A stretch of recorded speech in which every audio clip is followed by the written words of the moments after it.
Hello, and welcome to this episode of The Inner Estate with your host, Bridget Stewart. My guest today is Sarah Gabriel from Pennsylvania. Sarah, thank you so much for being our guest. Thank you so much for having me, Bridget. Well, I'm thrilled because we are going to jump into such an important topic. Today, we're going to discuss that fallacy of thinking that we have so much time on our hands, not to quote Styx, but we don't have a lot of time on our hands. And you want to share with us how you've had realizations around that lie that we just have all the time in the world, right? So, Sarah, can you share with everyone what does this mean to you? Absolutely. So I'm excited to talk about this. And it's something that I think a lot of us in our careers, we're always looking at what is the next step? What is the next thing I'm going to do? I'm definitely guilty of not pausing and enjoying each moment that I accomplish, whether it's in my career or in my personal life with my family, with my children. And, it's become so apparent to me, particularly in the last few years, how important and fleeting the little moments are. And Yeah. so it's become really important for me in my business to pause and appreciate and, continue moving forward, but also be really grateful for where I am. When you think about this and those small moments, those day to day happenings, of course, as you just mentioned, you think about it in terms of your family and your children and your friendships. But I think it also can show up, as you were mentioning, at work, like with your clients and the experience with them. Could you dive in a little bit more of where you've seen this impact you and maybe some changes that you've made to embrace and address this? Absolutely. Real estate can be a very fast moving business. And especially over the last 5 years, transactions happen fast and things just move at lightning speed. So it's very easy to just get wrapped up in that pace and miss important details and miss the point that you're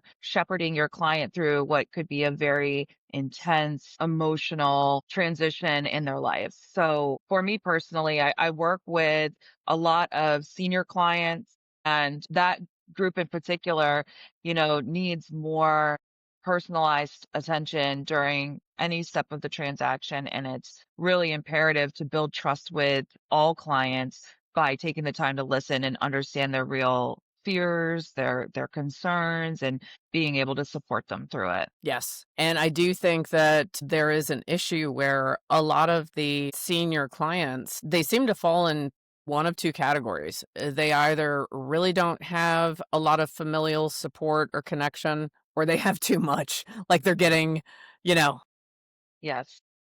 children that are contradicting what their agent is saying, even though they're not remotely in the industry or have anything to do with it. So it is critical. And I love that you take the time to pause and center yourself so you truly can be there for them and listen at a really high level and give them those moments along the way where they feel valued, heard, and respected. So I think that that is critical. So I'm glad you're doing that.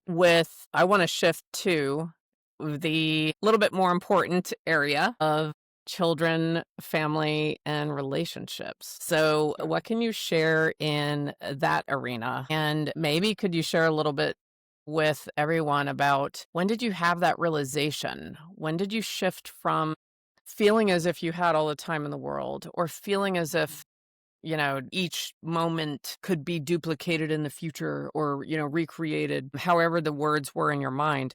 When did you have that realization of, oh, wait a minute, time is fleeting and I want to be present and I want these small moments? Can you share more about that? Yeah, absolutely. So, just to give a little bit of context, I have two young children. My oldest is going into middle school. My youngest is going into second grade.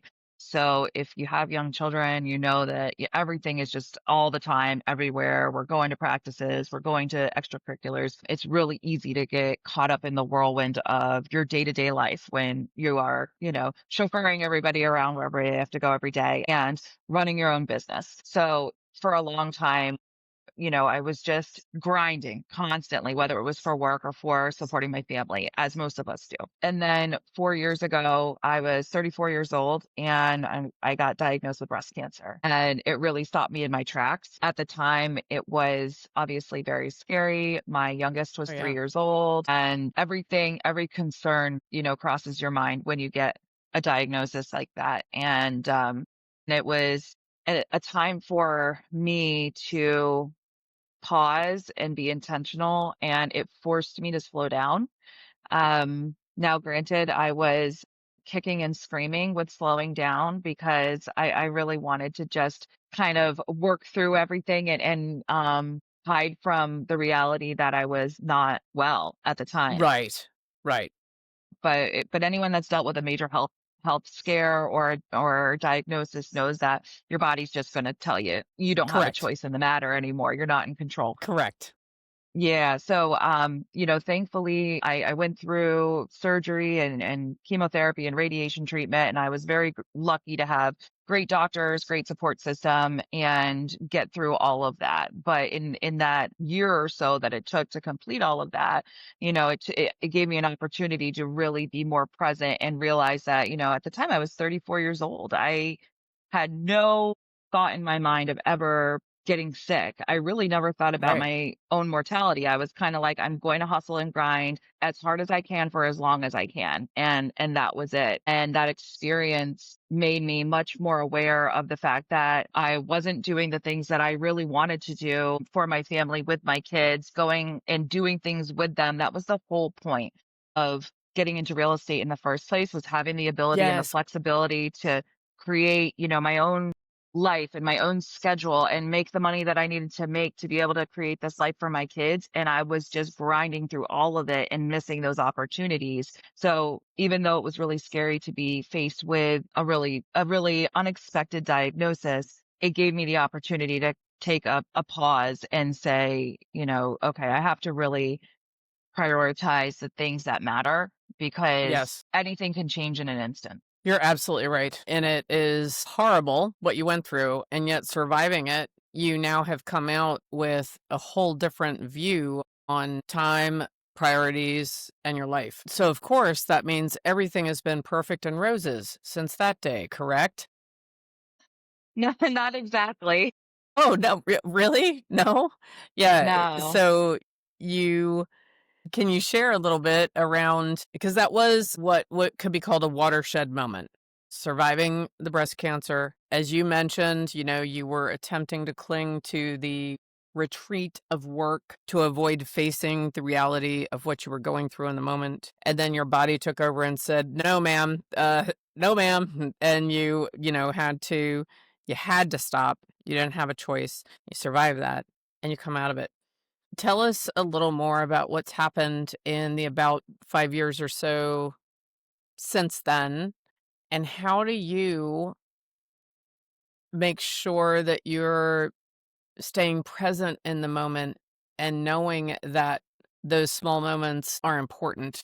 So staying present in the moment is definitely an ongoing thing that I have to be really mindful about and intentional about. It's something that I think daily I have to put real effort into, because it's so Mhm. easy to fall back into the habit of just keeping on going. After my diagnosis and after I went through my treatment for cancer and I was getting better, and I was well again. I was, back to essentially as close to as I could have been from before. I continued working in real estate. My husband at the time and I had a small team at our market center.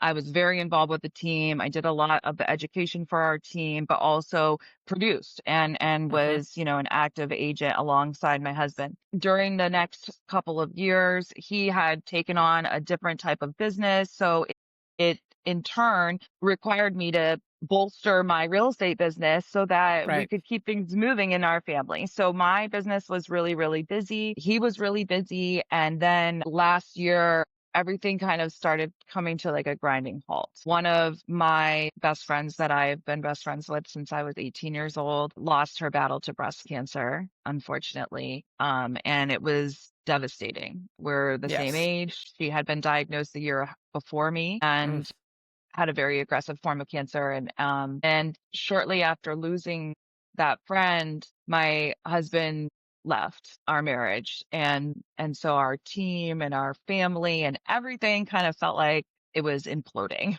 at the Right. same time. And, you know, there was a lot there was a lot swirling around in my head at the time. A lot of it was just like, where do I go from here? I was, still grieving my friend, grieving my marriage and everything that I had pictured that how things were supposed to go. Right. When, you're always have this big vision, of you're going to have this certain kind of life. And when that vision's taken away unexpectedly, it really shocks your system. Yes. So that was another one of those moments that was for me, I was kind of at a crossroads of, okay, am I going to let this drown me, or am I going to figure out a way to move through this? And am I going to figure out a way to move through this in a healthy way? Because at the same time, it's not just me. I have my two kids here in my home, and they have to see how I handle this the situation that's happening A in our hundred. home, right? It's really going to impact them. And I was hyper aware of the fact that how I handled this situation was going to really impact how they handle stressful situations and painful situations in their lives. So, Throughout their lives. Yes. throughout their lives. Exactly. So I left my market center. I moved to one of our neighboring market centers as a solo agent. So my ex-husband kept the team at the old market center. I moved on to my new market center and said, basically, this is my opportunity to show what I'm made of, I guess. Rise and shine. It was time for Sarah Gabriel to rise and shine. Yeah. But nothing will really make you realize how important it is to stick to the guidelines that you've set for yourself, other than feeling like you have no option but to be successful. So, I had gone from this two-income household to being primarily responsible for my kids. Their Right. dad is a wonderful person who's still, is super involved, but at the end of the day, you feel like, a lot falls on me to make sure that not only do we financially feel safe and secure, but I also want my kids to be happy, and I also want to be present, and I don't want to be this frazzled, crazy mom that is like just feeling like I'm at my wit's end at every moment. How am I going to do all of that? And I'm still learning how to do all of that, but Hmm. what's helped me over the last year since all of that transpired has just been, one, being very, very grateful, Yes. having a gratitude process, and taking time. A lot of people do a gratitude journal. I love the idea of a gratitude journal. I'll be the first to say I've never been great at doing it every single day, but when I do it, it's so fulfilling for me. But a lot of times what I do is just taking a moment out of my day and just centering myself and not being distracted by anything, and being grateful for everything that has come into my life and everything that has left it, because everything has brought me to where I'm at today. Right. Yes. And then the other thing for me is I have to schedule in time that can be used to focus solely on my children, my personal growth, my own wellness, and actually stick to it. Because a lot of us that are high producing professionals, we put ourselves last. We let the Hmm. business run us versus us running our own business. I don't think that that would be a sustainable thing for me, as far as being now a single mother, Right. and having all of the responsibilities, not only of just logistics of my family life, but I want my kids to be happy, and I want them to see a fulfilled mother as their example, not one Right. that is, just feeling bogged down all the time. We can't do this. We don't have time. We can't do that day trip to the shore. So I sat down at the beginning of the summer and mapped out days that I would, do with my kids. So there would be days that are specifically, I can't have a settlement that day. I can't have, whatever that day, because that day is for my children. We're going to go to the shore.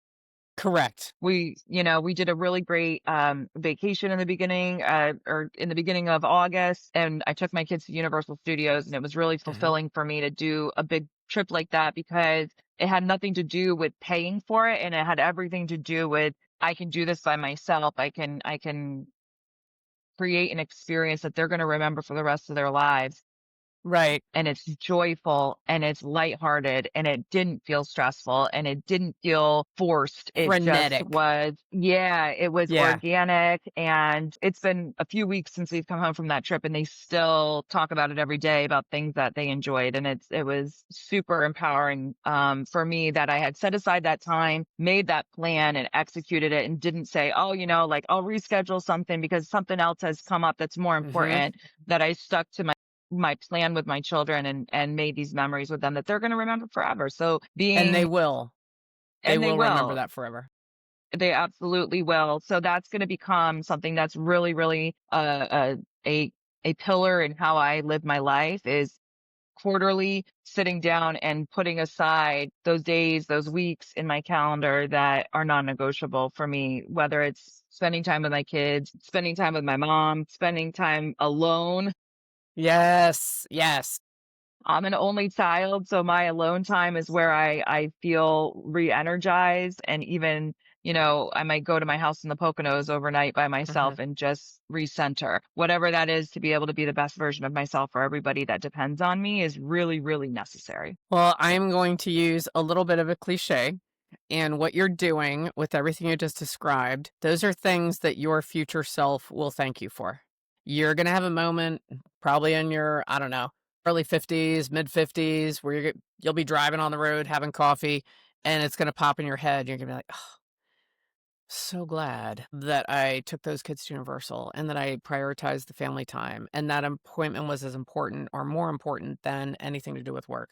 And yet you're still also satisfying and building a thriving business. Your future self will thank you. And a quick side note, when I say that your children will remember, I mean that 100% because in 1976, my parents took all five of us to Disney World, and I'm telling you, some of my most vivid memories are still from that trip. Oh my So I gosh, know that amazing. your kids, when your kids are in their 50s, they are going to recall that trip to Universal and they are going to love it. So you are building memories right now, which will be the story of your children and the story of you, and you're putting that intentionality into it. How are you stopping? And maybe you're over it by now. Maybe with the two watershed moments you went through of the breast cancer, surviving that, and then the future vision you had of your family unit changing dramatically. You have survived that. You're still surviving that. So maybe you don't struggle with this. Are there times where you've designated the day is family day? There will be no work. Did you ever have a gremlin that's like, but wait a minute, that listing needs this? Or hold on a second, the leadership wants you to whatever. Have you had times where you had to make a choice over whether you were going to honor it and leave it set in stone or if you were going to change it? Or is it pretty smooth now? Have you developed the habit? I mean, I would be lying if I said there weren't moments that you feel torn in multiple directions. I think that's just the nature of the beast, particularly in real estate and particularly in being a mom. Yes. You're always wanted in a million different directions at once, and you have to make those choices every day. I do my best. And as someone who was a stereotypical perfectionist for most of my life, being able to just say I'm doing my best and letting that be okay is a win for me, and accepting that. And I think now I just really look at everything that I do and how my kids are gonna like internalize that to themselves. So being forgiving when I don't do things perfectly is more important to me, I think, at this point than really doing everything, specific way that I had outlined it. Having an Right. outline is important and I couldn't live without it. I live and die by my Google Calendar and Me that too. also keeps me moving forward with all the things I need to do to keep my business running and keep my social calendar going and my kids and everything. But I think allowing myself to be human in front of my kids is probably one of the best things I can do for them. I agree, and you're showing them all of those sides. As Yeah. you just mentioned that having social time for yourself, that is another element that we haven't quite touched on. So as Hmm. you have come through the past year and being an only child, so you also enjoy being alone, right? So Yes. what have you done to take care of yourself and honor and take care of the other friendships and relationships you have? Maybe adding in some social fun. Tell me a little more about how this has shown up in that area of your life. Sure. So I think anyone that's gone through a divorce probably has felt some of the feelings of, oh, well, now I'm going to rediscover who I am and what I enjoy. Because when you are in a partnership, you do a lot of things that are just kind of routine for your family, for your partnership. So the benefit of having some additional time to myself is allowed me to rediscover what makes me happy. And I've been enjoying that process. So I have always been somebody that does a lot of different kinds of physical activity. Just I like to challenge myself. And so I have started playing pickleball, right? And Great. like everybody else in the world. But, it's something that has created a new way for me to move my body that feels good, but it also gave me an opportunity to connect with people that I don't always get the chance to hang out with. Now I have a great group of women from my neighborhood that we play pickleball pretty regularly. It's opened up opportunities as well for me to play other places and network with people and meet people and have conversations and expand my sphere. Things that I had never or rarely made time for, like reading a book, right, for enjoyment, Right. is something Yes. that I used to do all the time. And, when you're a real estate agent too, you live in your car. So I listen to a lot of audiobooks, but it's Hmm. not the same as setting aside time to quietly read. And so Yes. sometimes when my kids are with their dad, I'm making time for that. I'm making time to indulge in simple pleasures that I probably would have felt guilty about previously that I don't feel guilty about anymore because it's really important for me to feel full and to feel whole and to take the time for those things to be able to then, when I do need to kind of burn the candle at both ends for a period of time, because we all have those times and in our Right. lives and business, I'm okay doing that. I don't feel like I'm totally on empty all the time. And I've Correct. had time to reflect and I realized that I was really living my life running on empty a lot Hmm. before. Yeah. Yeah, That has to feel better. It it has to does. feel better. It absolutely does. It's not easy for anyone to go through a divorce, change the dynamic in your home.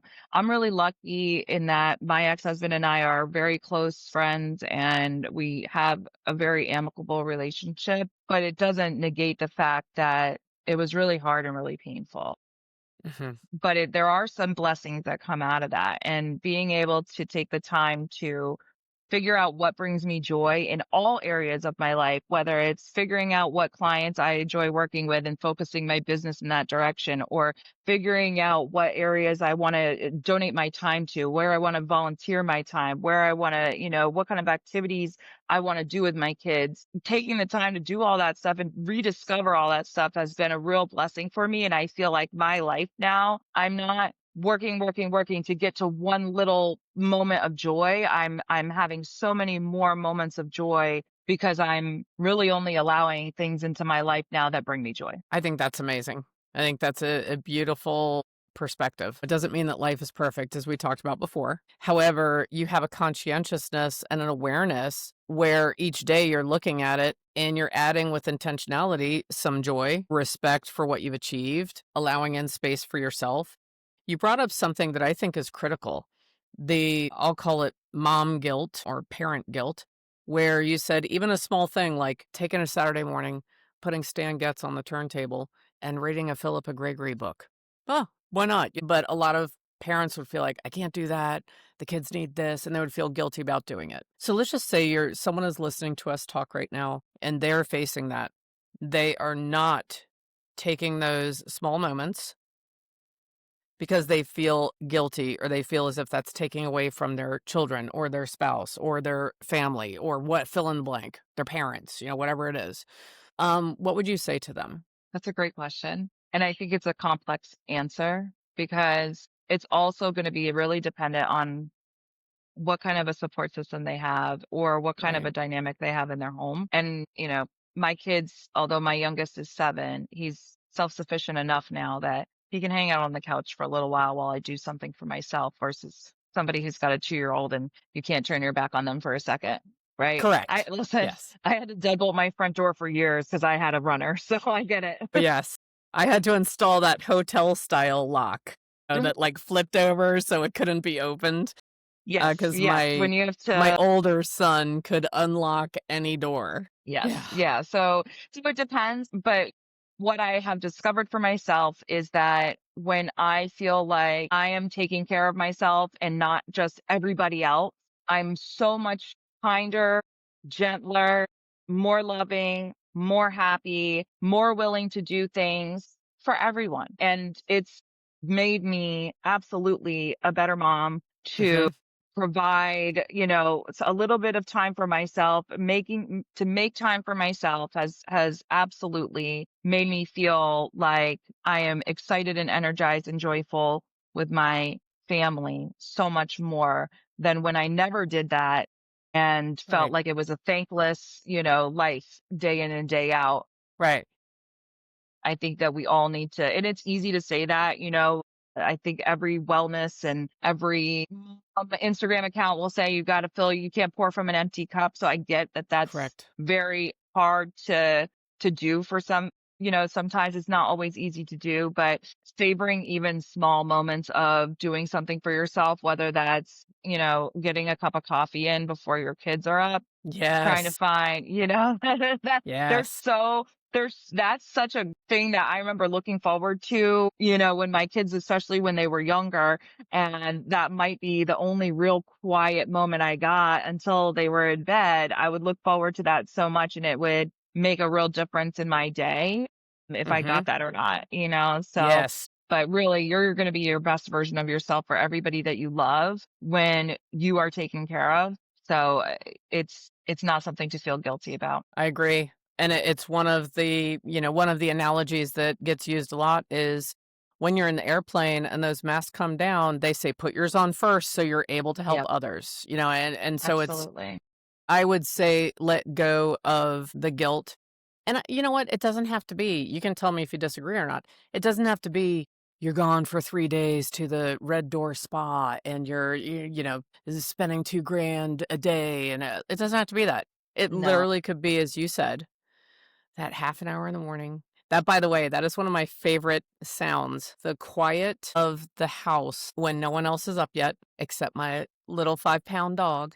And I hear the clickety clackety, the dog, and getting that coffee. I mean, that is that's heaven to me. That is a absolutely. beautiful time. And knowing that everyone I love is still sleeping, and I just the whole thing out of all the, I guess, atmospheres or environments that could be described, that Yeah. is that's my happy spot.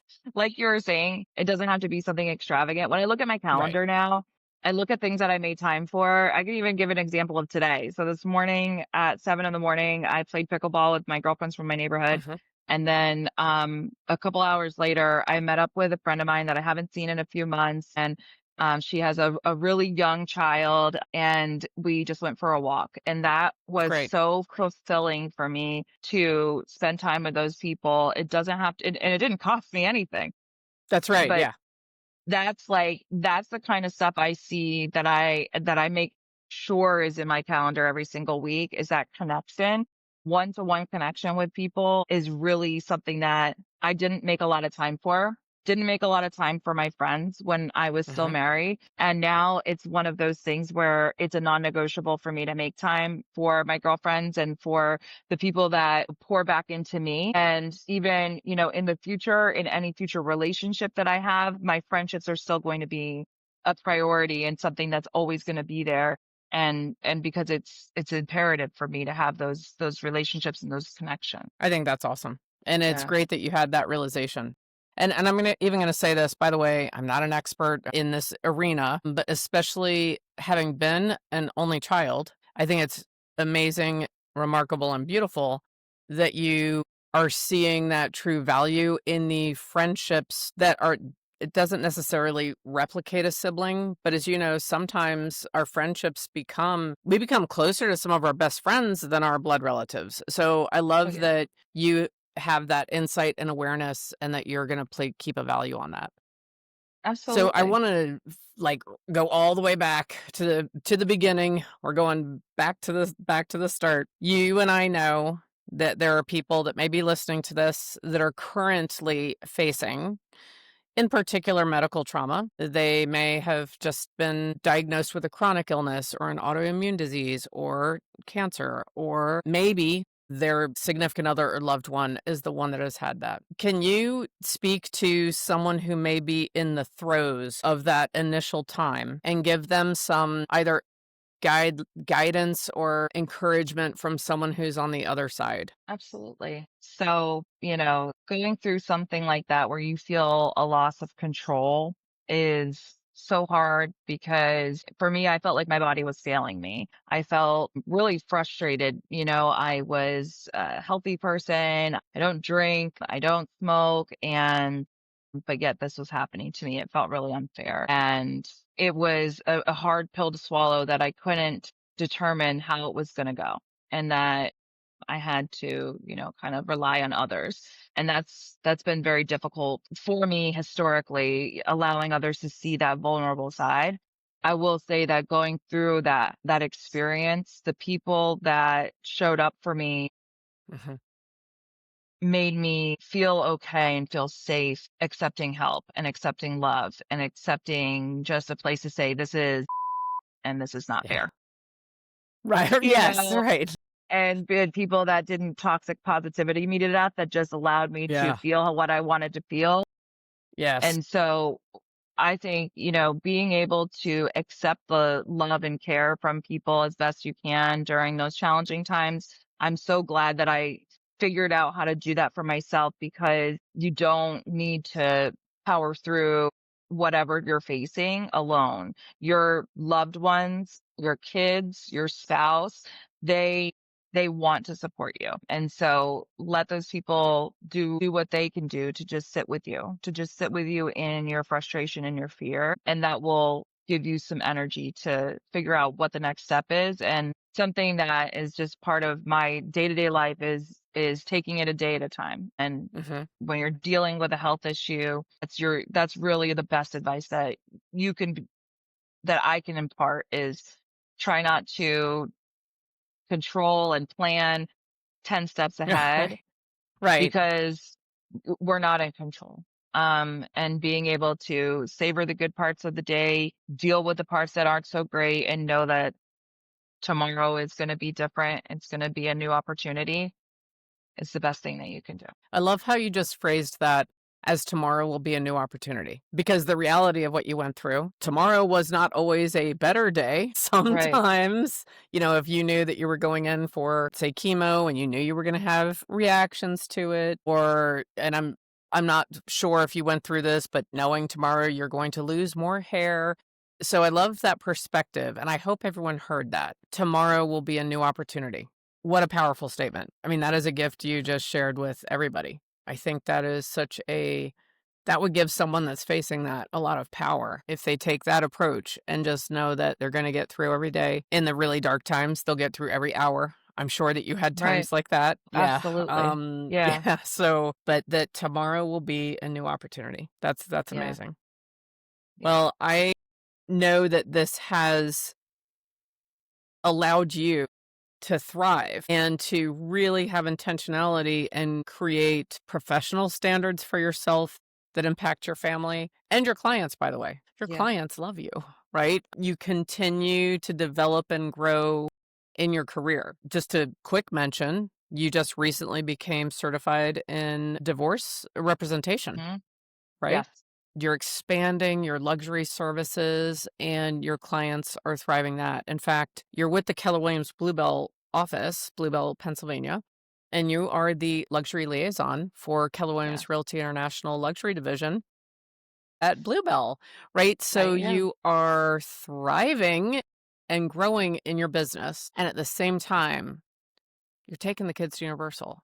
You're reserving that day and taking them to the coast. You Yeah. are having time with your friends, like, and time with yourself, right? So if anyone out there is just feeling as if it can't be done, you are a role model that it can be done and that life isn't perfect. Doesn't mean that everything is perfect. And yet each day you're getting up and you are showing up as the best self that you are that day. And you're being aware that those 24 hours are not coming back, that it is not a dress rehearsal, that you are writing the history of your life and your children's lives and those around you. And so you're a role model that it can be done. You know, Sarah, I am sure there's people listening right now that they may be stuck in the hamster wheel of life. I probably overuse that phrase, but everyone knows what I mean. And they're feeling disconnected from family or almost like a zombie going through the day on their phone. So, could you and I give a few actionable items anyone listening could do today Yeah. to start creating change and start getting out of the routine or habit they're in right now? What's a first step that you would recommend? So intentionality around bringing joy into my life has made a big difference for me over the last year, 5 years. And so doing that, even on a very small scale, I think is a good first step. Whether that's making sure that I've set aside time to journal, or whether that's penciling in a walk around my neighborhood in the middle of the day to re energize myself, or it could be a phone call and Uh-huh. talking to somebody that makes me feel good, someone in your family, somebody that is your friend. I'm from New York originally, so a lot of my close friends are back home still, and having a reconnection with somebody like that, it doesn't need to be something that takes a lot of time or any money, No. but just being able to have something each day that I look forward to really, really helps me stay energized and excited and not feel like I'm just grinding from sunup to sundown. You know, I'm going to add to that. Those were all great. And you are right. They don't have to be big or cost a lot of money. One of the things that I started doing when I wanted to reclaim some joy, I got some great candles. I got these jarred candles that were good quality and I light the candles. Such a simple thing, but when you're just going and going and going and go, you forget to light the candles, right? So even if you Yeah. just stop to be like, hey, I'm gonna, after I'm done, I'm gonna with work or cleaning the house, I'm gonna light this candle. But yeah, you're right. Just adding in those simple things. One other one I'll throw in there. I love music. Right. So I make sure that I am listening to vinyl at least 5 times a week, even if it's just one side of an album. I don't care, but I I love that. incorporate that. And Yeah. so I think you're so right. Like there's little things right at your disposal that you could Hmm. start doing right now that can make a difference on that subconscious level. Absolutely. What if someone has a gremlin in their mind and they're like, I can't do that? Anything else that you would recommend? I think maybe enlisting somebody else to share their joy with you then, Oh, that's a good idea. surrounding yourself with people that have an attitude of gratitude makes a big Hmm. difference. I definitely have friends in my life that just being in their presence energizes me, and spending time with them or even texting them can encourage me, and whether it's just that time with them has refilled my cup, or I'm encouraged to do something for myself based off of the energy that they've shared with me. So I would say, and just take a note from somebody else, that's has that type of positive energy. You are right because those things are actually contagious. Yeah. And even if you don't catch 100% of it, you will catch a part of it. So that's great advice. This is fun. I feel like we're in a tennis match. I'm going to throw one Yeah. more out there. Okay, And this great. one, oh my goodness, Sarah, I'm going airy fairy. I get rejuvenated by laying down on the ground. So when I feel depleted, I will go to a park or take a hike or go somewhere with gorgeous lawns, like maybe in a state manor, or an area here in the Scottsdale area. And Mhm. I will go and I lay down on the grass with nothing underneath. Obviously, I'm wearing my clothes, but I just lay down on the grass and I go through a routine where I start at the top of my head. We all know it. That relaxation Mhm. routine where you relax your scalp. I mean, relax your scalp and you go all the way down your body and I just imagine myself connecting and sinking into the ground. And it's very funny because when I do it, there always comes a moment where I know I'm complete. And then I stand up and go about my day. That is So, awesome. And there's totally so much there's science behind that, yes, and there is. just Yeah. that connection to the earth. And I'm somebody who I love plants. I Hmm. think the last time I counted, I had 40 something house plants that I Wow. have around my house. And when I take the time to fill this big bin with water and water my plants, and that is such a good feeling, such a restorative feeling for me. It's Yes. so calming, keeping my brain busy, but I'm not thinking about all of the things in my email. I'm just thinking about nourishing the plants and taking care of them. And it's just doing that. It doesn't take a lot of time, but that's something that grounds me and makes me feel like, okay, I can move forward. Whatever that is for someone, they might not be a Yeah, plant find it. person, but they might be, That's right. something else. And figuring out that thing that just kind of makes your body exhale and Yes. that's really the key, is figuring out small things that allow you to do that throughout your day and then being intentional about making sure you do them. Yeah, and creative outlets. So, like I Yes. painted that painting, so I'll paint stuff, and it doesn't matter if it's good or not. In fact, I think All right. so my therapy, believe it or not, I will go to a painting pottery place surrounded by, like, a bunch of, 7-year-olds and their parents, and I paint pottery. I have a whole That's collection of awesome. bowls. So, figure it out, right? And Yeah. it doesn't have to be perfect, like we talked about before, and it's not the Mhm. same for everyone. So maybe what Sarah and I shared is not an exact right fit for you, but take that inspiration, figure out what is right for you, and just incorporate it in. If you have Yeah. kids and you're feeling mom guilt, bring the kids with you to the painting pottery. Just like you can Right. include them. My son paints as well, so a lot of times we paint together. That's So awesome. he's a big Bob Ross fan. So Oh, he's always that's doing great. Bob Ross techniques, and I'm over there doing like 70s inspired nonsense. Anyway, Sarah, this has been so helpful, and I just want to thank you for sharing your creativity with everyone who's listening today. If any of you want to reach out to Sarah, she is at Keller Williams Bluebell. Her preferred platform for communication is Instagram. If you want to connect with her, it's Sarah_Gabriel_realtor, and she's very active on her Instagram. Thank you again for sharing all of this. I could talk to you all day. And it's so Same. funny. I want you to know that your energy and presence, as you mentioned, there's people that just uplift you naturally. I feel as if even though we're across the country from each other during this conversation, I felt like you were right across the table. So thank you Yeah. for that. And thank Thank you you for so being an much. inspiration to me. All right. I hope you'll come and join us on the next episode of The Inner Estate. Thank you so much.